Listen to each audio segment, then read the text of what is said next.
총선 패배 충격에서 벗어나 12월 대선 필승을 기치로 당 체제 정비에 나선 민주통합당. 한명숙 대표 사임 후 임시 지도부 구성을 놓고 잡음을 빚던 민주통합당이 일단 문성근 대표 권한대행 체제로 돌입하고 다음 달 4일 새 원내대표 중심의 비상대책위원회를 꾸린 뒤 오는 6월 전당대회를 통해 새로운 지도부를 구성하기로 했다.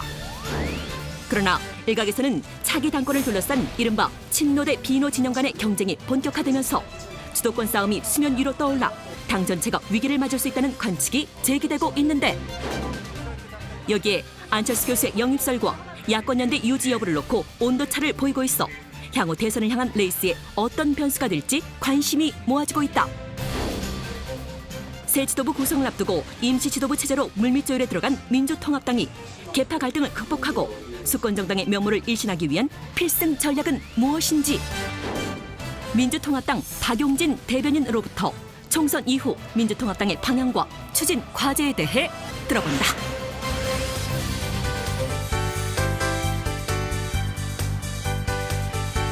안녕하십니까. 국회 생생토크의 이영대입니다. 총선 이후 대표 권한대행 체제로 돌입한 민주통합당의 움직임이 빨라지고 있습니다. 당내 민생 공약을 실천하기 위한 특별위원회, 그리고 언론 정상화를 위한 특별위원회를 이미 구성했고요.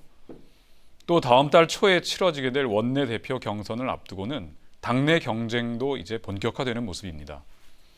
제1야당인 민주통합당이 총선 패배의 충격을 딛고 앞으로 어떻게 나아갈 것인지, 오늘은 민주통합당의 박용진 대변인 모시고 함께 말씀 나눠보겠습니다. 네, 박 대변인 안녕하셨습니까? 네, 반갑습니다. 그 총선 치에 격전을 치르셨는데요. 치르시면서 좀 가장 좀 보람되고 또 본인이 하셨던 성명 중에 좀 기억에 남는 성명이 있다면 어떤 내용이었습니까?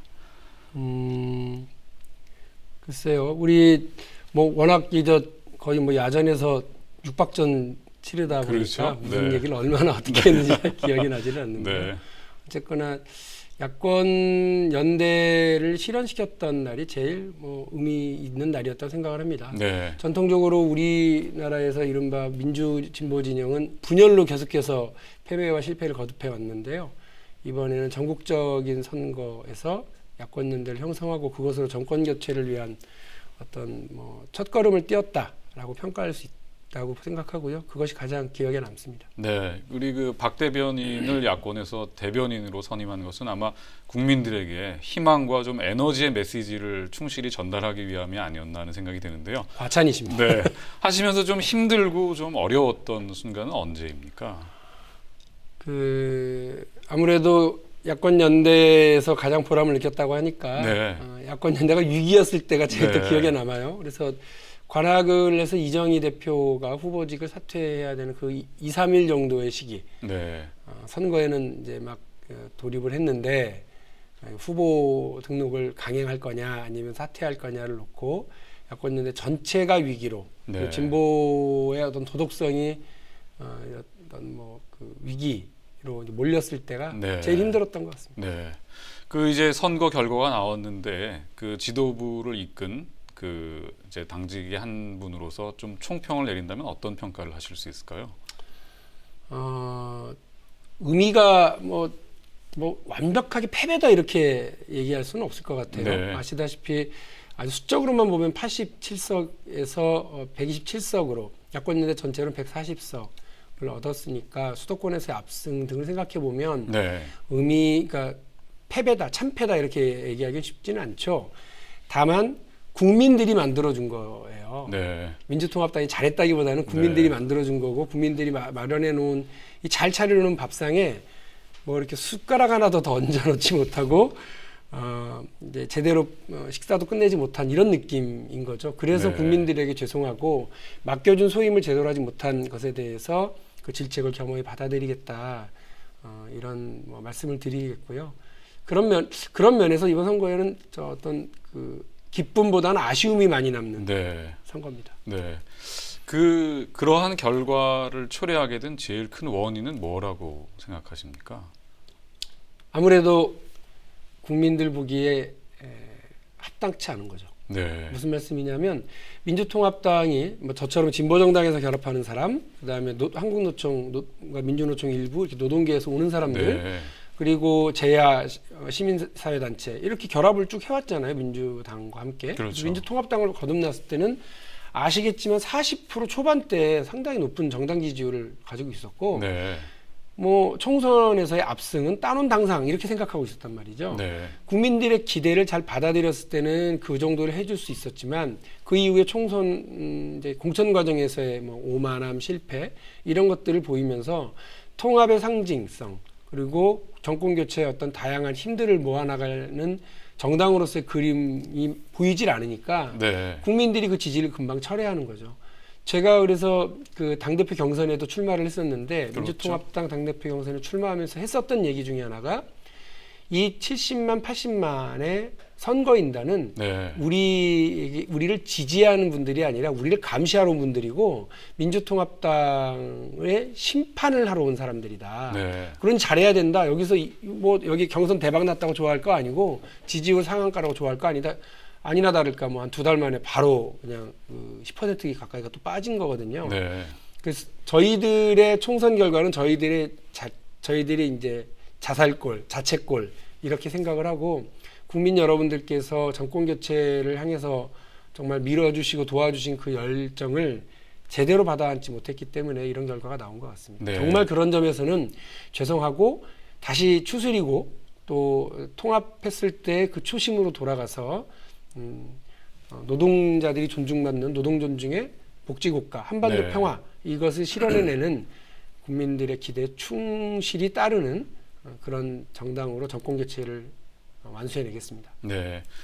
그것이 이제 총선의 어떤 원인 분석일 수도 있고 또 대선으로 나가는 국면에서의 또 준비일 수도 있는데요. 지금 예컨대 지적하시는 한반도 평화나 노동자 중심의 어떤 경제 사회적인 그 안전망의 구축 같은 것들이 일각에서는 좀 좌클릭하는 것이고 그러면서 이제 중도층의 어떤 그 유권자들로부터 좀 멀어져 간 것이다 이런 지적도 있습니다. 어떻게 보십니까? 선거 결과를 해석하는 것에 따라 좀 다르겠습니다만 무상급식이 좌클릭이었나요?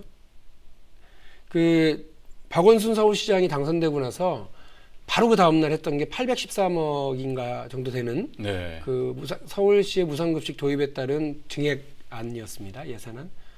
그 사인 한 방으로 그냥 그 전에 있었던 진보 보수 뭐 새누리 한나라당과 민주당 진보 정당들 사이에서 이 온갖 논쟁이 다 일시에 사라져 버렸어요. 왜냐하면 네. 그거는 논쟁의 대상, 이념의 대상, 색깔론의 대상이 아니라 우리 삶의 문제이고 국민의 권리이기 때문에 그렇거든요. 말씀하신 노동자들의 문제, 권익의 문제 그리고 복지, 보편적 복지의 문제는 대한민국 건국 60년을 지나면서 국민들이 누려야 하는 당연한 권리이고 헌법상의 네. 권리이죠. 그것이 무슨 좌클릭의 대상이고 또 이념의 문제이고 이렇지 않습니다. 네. 그래서 박근혜 비대위원장도 민생 문제라고 이야기한 건데 아니 근데 선거 끝나고 민생 문제가 무슨 서울 그 지하철에 요금 인상하는 게 아니잖아요. 다주택 보유자들의 양도세 뭐 이거를 중과세를 폐지하겠다. 이게 민생인가요? 네. 근데 새누리당은 뭐 너무 빨리 본색을 드러내고 있는 것이죠. 국민들이 바라는 민생과 국민들이 바라는 어떤 서민 복지는 좌클릭과 이념의 문제가 아니라 정치권이 네. 너무 늦게 국민들에게 찾아드리는 국민들의 당연한 권리라고 생각합니다. 네. 전혀 그래서 논쟁 대상이 돼서는 안 된다고. 네. 그 아울러 지금 한미 동맹 네. 내지는 어떤 그 한반도 평화와 관련된 의지에 관해서는 야권 연대 내에서도 두 정당이 예컨대 한미 동맹을 뭐 유지하느냐 또는 해체하느냐에 관한 정체성이 다르다 이런 비판도 있지 않았었습니까? 어떻게 보십니까? 당이 다르니까 정체성은 당연히 다른 거고요. 네. 합의할 수 있는 수준에서의 그 야권 연대와 공조를 실현해 나가는 거죠. 그리고 네. 그것이 선거 시기에는 소시기에 각 당이 최소 합의를 중심으로 해서 나가는 거거든요. 그 통합 진보당의 경우는 그 한미 동맹을 군사 동맹으로 보고 있고 네. 이 군사 동맹이 미국의 그 세계 질서 재편 구도에 따라서 먼저 파기되고 움직인 게 있다고 판단하고 있는 거예요. 네. 그래서 그 군사동맹을 재정립하자라고 하는 것이 있죠. 근데 이제 민주통합당의 경우는 한미동맹의 해체이거나 기존 한미동맹에 대한 어떤 대체 이렇게까지 나가지는 않고 있습니다. 그다음에 평등한 한미관계 구축, 이것은 양국의 정상들이 이미 합의하고 있는 바잖아요. 네. 그런 것을 이제 이야기하고 있는 거죠. 그래서 여기 이 부분과 관련해서 이제 합의는 없습니다만 새누리당에서 선거 중간에 한미동맹 해체를 뭐 요구하는 합의한 뭐 한명숙 대표 이렇게 이제 맹공을 퍼붓다가 네. 사실관계가 틀리다는 걸 확인하고는 바로 이제 꼬리를 내렸는데요. 그거 역시 이제 그 아주 구태의연한 색깔론이죠. 그 미국 예를 들면 미국과의 그 관계가 우리에게 이익이 되면 네. 더 공고히 해가는 것이고요. 우리에게 이익이 되지 않고 우리에게 계속 불리한 구도가 되면 재정립하자고 얘기할 수 있어야 되는 것이 주권국가로서 당연한 권리죠. 네. 이런 얘기를 하는 것은 색깔론이고 그 미국과의 동등한 국가관계를 얘기하면 마치 이제 애국하지 않는 사람인 것처럼 이야기하는 낡은 구도, 네. 하루빨리 청산돼야 될 구태정치, 민간인 사찰하는 그런 정권과 마찬가지로 네. 청산되어야 될 사고라고 생각합니다. 네. 이번 총선뿐만 아니라 대선에서도 그 야권의 연대와 통합 그런 철학과 어떤 실천은 굉장히 중요한 키워드이고요. 네. 또 박 대변인께서는 그런 그 연대의 아이콘으로서 또 큰 역할을 하면서 국민들에게도 또 설득하는 역할을 하시리라고 예상이 되는데요. 그런 면에서 지금 총선에서 보여줬던 두 정당 내지는 뭐 다른 정당을 포함해서 그런 연대의 수준과 그 내용들이 결국 대선에서도 계속 그런 정도 수준으로 가게 된다면 또 비슷한 공격을 받거나 또 어떤 야권 연대 자체 내에서도 좀 취약한 고리가 될 수도 있다, 이런 지적도 있습니다. 그 전망은 어떻게 보십니까? 이게 지금 진짜 뼈아픈 지적인데요. 네. 합의할 수 있는 사항들이 한 70, 80 정도 되면 네. 그 하나의 라운드 혹은 하나의 정당, 하나의 정치 연합 이렇게 형성해서 가는 것이 그 가장 합당한 방법이라고 저는 생각을 합니다. 그런데 네. 양측이 그렇게까지 합의를 이루지 못했어요. 예를 들면 이제 저와 함께하는 분들이나 저 같은 경우는 진보 정당의 법적인 독자성을 유지하지 못하더라도 진보 정치에 필요한 주장들이 실현할 수 있는 구도를 만들고 네. 하나의 정당에서 연합적 질서를 구축하면 참 좋겠다 이렇게 생각을 하고 있지만 많은 분들이 그렇게까지는 생각하고 있지 않고 선거 국면에서의 공조 혹은 연립 정권을 구성하는 문제로 이제 그 생각을 이제 하고 계시기 때문에 현실에서는 국민들이 좀 많이 불안해하시죠. 네. 이전에도 연립 정부는 경험을 했거든요. 새정치국민회의와 자민련 간에 그 97년 대통령 선거 때 형성되었던 그 어떤 그 연합정부, 그래서 DJP 연대 네. 뭐 이런 것들이 있죠. 연립정부까지는 가지 못했고 선거 전에 파기했습니다만 노무현 후보와 정몽준 후보 간의 후보자 연대 이런 것들이 있었던 거죠. 네. 그 국민들은 불안해합니다. 왜냐하면 그런 그 정당의 질을 달리하는 선거 연합, 선거 공조, 연립 정부는 그 다음 선거, 전국 선거를 앞두면 또 깨지게 돼 있거든요. 네. 그래서 뭐 DJP 연대도 계속 선거 때마다 반복적으로 깨지고 다시 또 복귀하고 뭐 이런 과정이 있었던 건데요. 그래서 지금 어떤 필요한 노동 존중, 보편적 복지, 그리고 한반도 평화라고 하는 큰 물줄기에 일정한 합의가 되면 서로 좀 부족하더라도 한 집 짓고 네. 대선을 대응하는 것이 가장 네. 편안한 방식일 텐데 네. 그렇지 않으니까 이제 자칫 또 민주통합당은 대선 후보를 따로 뽑아요. 이게 제 1라운드입니다. 그래서 통합진보당도 또 따로 후보를 뽑아요. 2라운드예요. 통합해서 단일화하는 또 3라운드가 있어요. 자칫 또 이제 안철수 후보와 또 해야 되는, 국민들이 한 4개의 라운드를 봐야 되는, 네. 이것이 감동적이고 역동적일까? 국민들이 볼 때 정권을 맡기고 대한민국의 새로운 길을 열어내는 정치색으로 봐줄까에 대해서는 퀘스천 마크가 있습니다만 네. 지금으로서는 이 야권 연대가 최소한이지만 최선의 방법인 거거든요. 네. 이 부분은 공고히 해나가야 되는 생각이고요. 국민 여러분들이 갖고 계시는 어떤 불안함이나 이런 것들 해소하는 데에는 뭐 양당 공동의 섀도우 캐비넷 발표라든지 네. 또 뭐 집권 비전 발표라든지 이런 걸 통해서 그 정치 어떤 일정을 정확하게 해주면 국민들의 어떤 불안함이나 그 서운함 이런 것들 좀 많이 달래면서 네. 이번 대선에서 정권 교체를 성사시킬 수 있지 않을까 그렇게 기대해 봅니다. 네, 박 대변인께서는 장기적으로는 두 정당 정도는 같이 통합하고 또 함께 해 나갈 수 있는 그런 비전과 전망을 가지고 계신 현실적으로 그렇죠? 그렇다고 네. 봅니다. 왜냐하면 이번 선거의 결과는 제3정당의 실종으로 봐야 돼요. 네. 뭐 통합진보당이 있지 않느냐 이제 이렇게 얘기하실 수도 있지만 통합진보당은 어쨌거나 야권연대라고 하는 공동의 지반 위에 서 있었던 거죠. 네. 국민들은 그래서 사실상 두 개의 세력으로 양당 정치로 지금 이 상황을 보고 있는데 이것은 진보 정치가 필요하지 않다. 진보 정당이 독자적으로 존재할 수 없다. 이런 얘기가 아니라 대한민국의 현재 정치제도, 네. 선거제도가 소선거 구제도이고 승자 독식 구조이기 때문에 강제되는 거거든요. 그래서 정당 명부 그 비례대표제가 보다 확고하게 독일식으로 한 50대 50으로 지역구와 비례가 50대 50 정도로 구축되지 않는 한 양당 체제로의 그 수렴은 어쩔 수 없는 현실에서의 네. 귀결이기 때문에 이 부분은 우리가 좋든 싫든 현실로 인정을 하고 정치 체제에 대해서 고민해야 되는 거 아니냐 이 생각입니다. 네. 그 이제 총선 이후의 과제와 전망을 함께 논의를 해보겠는데요. 지금 민주통합당의 경우는 그 대표 권한대행 체제로 지금 돌입을 하였습니다. 그 구체적인 과제와 또 앞으로 해야 할 중요한 일들은 뭐라고 보십니까? 지금 문성근 대표 체제는 뭐 언론에서 이야기하는 것처럼 20일 체제이죠.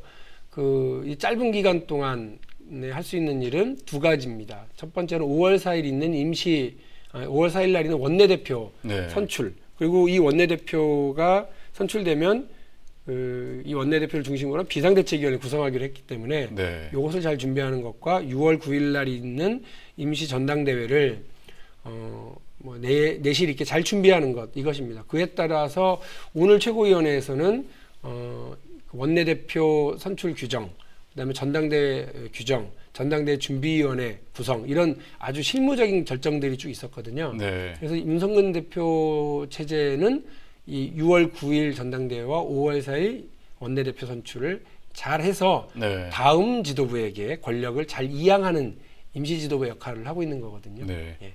그래서 이제 그 원내대표로 표상되는 당권과 또 대선을 준비하는 그 대선 후보가 결정이 되는데요. 그 알려져 있다시피 지금 민주통합당은 다양한 그 민주 세력들이 서로 결합을 하고 있기 때문에 서로 경쟁적인 협력 관계 있지 않습니까? 네. 이런 부분들을 어떻게 조화를 이루고 또 어떻게 준비를 하는 게 바람직하다고 보십니까? 쉽지 않죠. 네. 그러니까 저희 같은 경우는 새누리당에 비해 보면 다극 체제, 네. 연합적 체제, 그리고 대선 주자가 한 명이 아주 확고히 서 있는 이런 그 체제가 아니기 때문에 어떤 일사불란함이기보다는 그 상당히 이제 주장도 다양한 이런 형태로 보일 거예요. 네. 그래서 이런데 제일 중요한 것은 합의할 수 있는 경쟁 룰이 핵심이죠. 서로 동의하지 못하면 만일에 서로 동의하지 않는데 일방적으로 밀어붙인다 이러면 네. 질그릇 깨지는 소리가 더 크게 날 수도 있는 거죠. 그래서 이번에 한명숙 대표가 사퇴하고 어떤 체제로 갈 것인지를 놓고 한 이틀 정도 결정을 내리지 못했던 데에도 사실은 밖에서는 친노 대 비노 간의 대립 갈등 이렇게 볼 수 있지만 네. 그 민주적인 정당에서 특히나 그 집단지도 체제에서는 당연히 있을 수 있는 상황이거든요. 한 사람이 제안해서 그럽시다 이제 그렇게 간다. 그것이 반드시 좋다고 저는 생각하지 않거든요. 네. 다양한 우려 이런 것들을 통해 이런 것이 논의되고 해소되어야 그 결정을 함께하고 함께 책임져 나가는 거죠. 그래서 저는 그 이번 원내대표 선출이나 혹은 대통령 후보의 선출 과정이 민주통합당이 가지고 있는 이런 연합적 질서가 민주적 질서에 네. 가장 어떤 적합한 상황이라고 하는 것. 그 에너지 여러 힘들이 모이는 그 에너지가 잘 정당 안으로 수렴되고 국민들이 원하는 바대로 갈 수 있도록 하는 이번에 어떤 실험대가 될 거다라고 네. 생각을 하고 성숙한 모습 보일 수 있도록 노력하려고 하고 있습니다. 네, 우리 국민들의 그 민주통합당에 대한 관심은 정당 내부의 변화뿐만 아니라 결국은 정당 외부에서의 어떤 그 제3 후보의 필요성이나 가능성에 대해서도 같이 촉각을 곤두세우고 계신데요. 그 민주통합당 입장에서 어떤 제3 후보의 필요성 인정하십니까? 없었으면 좋겠죠. 다들 하나의 라운드에서 함께 했으면 좋겠다는 생각이에요. 한국 네. 정치의 어떤 불안함의 근저에는 이제 두 가지가 있는데요. 하나는 이게 거의 51대 49의 구도라는 거죠. 어느 한쪽 보수 세력과 진보 세력으로 이제 양분했다고 봤을 때 어느 한쪽이 일방적으로 독점하지 못하는 구조이기 때문에 네. 이 한쪽이 근데 보수 세력은 거의 단단히 뭉쳐 있고 진보 민주 진영은 이렇게 여러 정당이거나 여러 세력으로 나뉘어져 있는 거죠. 그렇기 때문에 선거 때마다 연합하고 합쳐야 되는 과제가 있습니다. 또 여기에 또 하나의 문제는 저희 민주통합당입니다. 제1야당이 확고한 어떤 대안 세력으로 서 있고 이러면 그냥 자연스럽게 이 대안 체제를 중심으로 해서 모일 텐데 네. 국민들 볼 때 이게 좀 흡족하지 않거든요. 1월 달만 해도 흡족하더니만 한 3월 오니까 영 마음에 안 들고 지지율이 떨어지고 총선 때 약간 곤혹을 치르고 좀 이랬는데 그 민주통합당이 잘하면 그 야권 전체가 질서를 하나로 쫙 뭉치는 질서 힘이 커지고 그럼 제3 후보가 생겨날 이유가 없죠. 네. 안철수 교수 같은 경우에 일전에 미국으로 나가시면서 하셨던 말씀 중에 하나가 새누리당도 뭐 쇄신한다고 잘하고 있고 그때 이제 한나라당이죠. 우리 이제 민주통합당은 통합 잘해가지고 뭐 정치를 잘하려고 하는데 굳이 내가 왜 나서냐라고 미국으로 가셨던 거거든요. 네.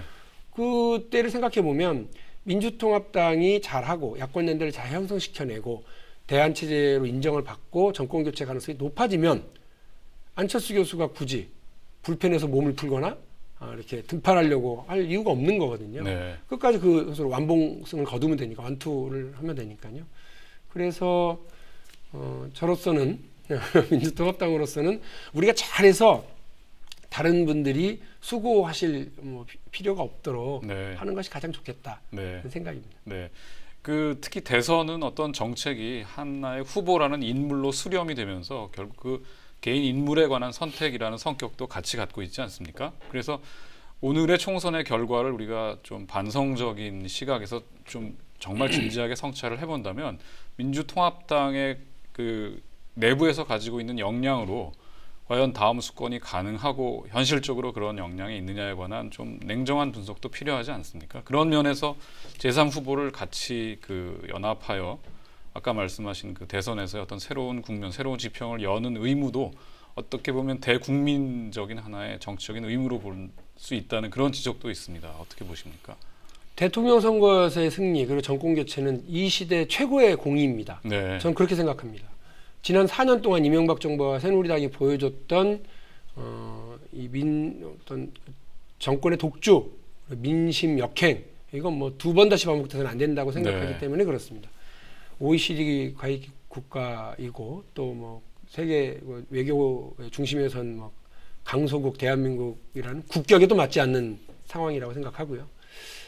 이 공의를 실현하는 데 있어서 제3 후보가 필요하다면 좀 같이 해야 된다고 봅니다. 네. 다만 그 방식이 아까 말씀드렸던 민주통합당 라운드 끝나고 네. 양당 간의 라운드 또 끝난 다음에 또 안철수 후보 혹은 뭐 제3의 후보와의 이런 라운드 국민들이 볼 때 별로 간합하기 쉽지 않은 거라고 저는 생각을 하고 민주통합당도 가지고 있는 기득권이 있다면 내려놓겠다. 네. 이 정권 교체라고 하는 대의와 공의를 위해서 하겠다.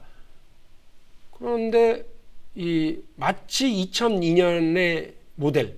그래서 다 끝나고 뭐 가을도 거의 다 지난 때쯤 해서 단일 후보를 하겠다라고 하는 생각으로 기다리고 있는 제3 후보가 있다면 네.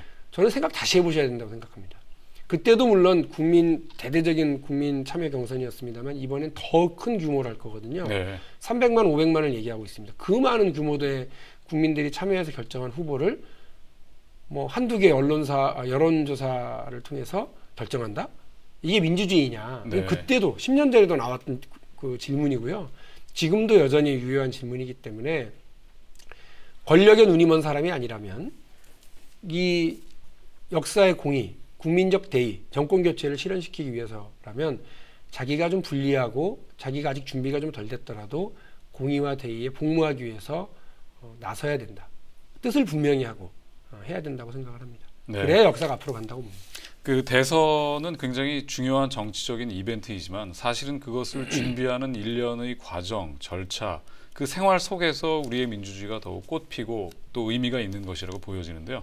그런 의미에서 앞으로 대선을 앞두고 민주통합당이 가장 그 최우선적으로 준비해야 할 정책적 과제, 준비 내용이 무엇인지 오늘 마무리 말씀으로 우리 국민들께 좀 소개를 해주시길 부탁드리겠습니다. 민주통합당은 우리 국민들 보시기에 여전히 부족하고 아쉬운 점이 많은 정당일 수 있겠습니다만 당원에 있는 노동자 존중 그리고 보편적 복지, 한반도 평화라고 하는 이 3대 축을 중심으로 해서 다양한 정치 세력들이 결집한 당입니다. 이 좋은 정책과 비전이 단지 하얀 종이 위에 까만 글씨로만 남아있지 않고 국민들의 삶을 변화시키고 대한민국의 미래를 다르게 만들어 나가는 것이어야 된다고 저희는 믿고 있고요. 그렇게 하려고 하겠습니다. 생활 속에서의 진보, 그리고 민생을 우선하는 정치, 그리고 보다 평화로운 한반도를 만들어내는데 한치의 소홀함이 없도록 노력을 하겠습니다. 총선에서 부족함 많았습니다. 하지만 대통령 선거를 준비하면서 보다 서민적으로, 보다 진보적으로 당의 걸음을 해나가겠습니다. 부족한 점 계속해서 질책해 주십시오. 민주통합당은 1월달 창당 선언으로 창당된 것이 아니라 지금 여전히 창당 중에 있는 미완성의 정당입니다. 대통령 선거에서 반드시 정권을 교체하고 그 새로운 정부를 수립해서 그 정권이 우리 서민들을 위해서, 국민들을 위해서 할 수 있는 일이 무엇인지를 보여주는 그런 착실한 걸음을 해나가도록 하겠습니다. 네. 지지해 주십시오.